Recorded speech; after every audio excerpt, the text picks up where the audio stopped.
Khyber Pakhtunkhwa assembly میں Saint کے انتخابات ملتوی کر دیے گئے۔ الیکشن کمشنر شمشاد خان نے سینٹ انتخابات ملتوی کرنے کا اعلان کیا۔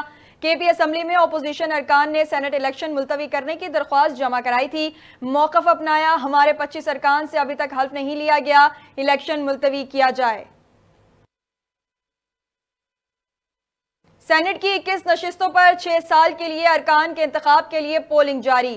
ایوان بالا کے انتخاب میں 40 سے زائد امیدوار میدان میں۔ قومی اسمبلی اور 2 صوبائی اسمبلیوں میں ارکان حق رائے دہی استعمال کر رہے ہیں۔ ووٹنگ کا عمل شام 4 بجے تک جاری رہے گا۔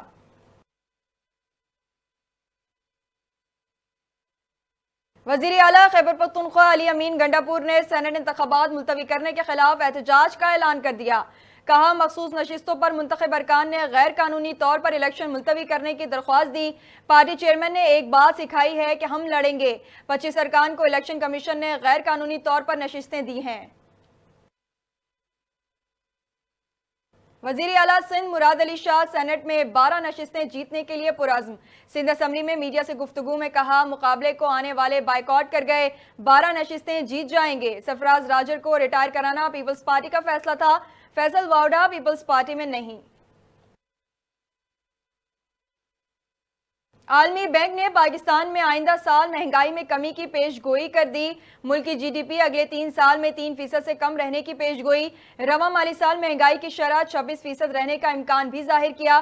2025 میں مہنگائی 15% اور 2026 میں مہنگائی کی شرح 11.5% تک متوقع۔ عالمی بینک نے پاکستان ڈیولپمنٹ آؤٹ لک جاری کر دیا۔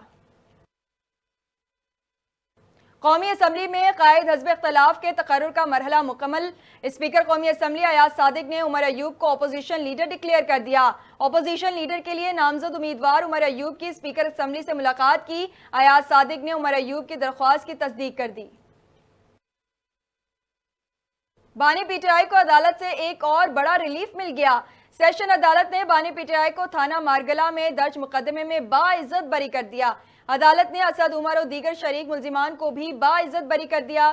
جوڈیشل مجسٹریٹ مرید عباس نے تھانہ مارگلہ میں درج مقدمے کی سماعت کی۔ وفاقی وزیر مصدق ملک کہتے ہیں، پیپلز پارٹی نے ہم سے پہلے پی ٹی آئی کو مل کر حکومت بنانے کے لیے کہا تھا۔ اگر پی ٹی آئی اکثریت میں تھی تو حکومت بنا لیتی۔ بولے، پیپلز پارٹی کے ساتھ اتحاد اچھے انداز میں آگے بڑھ رہا ہے۔ سیاسی استحکام آئے گا تو معاشی استحکام آئے گا۔ آپس کی نوک جھوک چلتی رہتی ہے، ہمیں ملک کی مفاد میں ایک ہونا چاہیے۔ اور امریکہ کی سعودی عرب اور اسرائیل کے درمیان تعلقات بحالی کی کوششیں۔ غیر ملکی میڈیا کا کہنا ہے، وائٹ ہاؤس کے قومی سلامتی مشیر جیک سولیوان رواں ہفتے سعودی عرب کا دورہ کریں گے۔ ولی عہد شہزادہ محمد بن سلمان سے ملاقات بھی کریں گے۔ امریکی اہلکار کا کہنا ہے، سولیوان کی محمد بن سلمان سے گفتگو میں بڑی پیش رفت کا امکان نہیں۔